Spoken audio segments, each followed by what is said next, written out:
Malta ser tkun fost il-pajjiżi Ewropej li tifforma parti mill-Fond ta' Innovazzjoni u Aħbarijiet Diġitali ikkreat mill-kumpanija Google bi sħab mal-kmamar tal-aħbarijiet fl-Ewropa.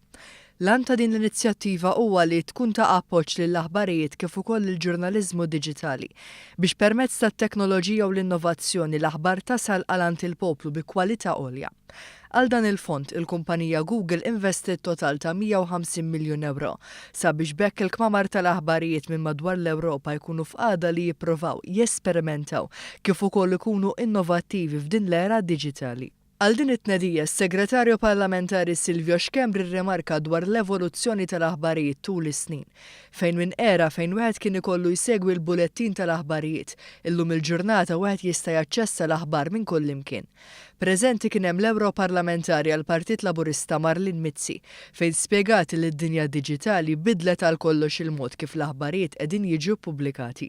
Sedan it-tant f'intervent mill-Ewroparlamentari Mirjam Dalli hija faħret din l-inizjattiva fejn saħqet illi permezz ta' dan il-fond.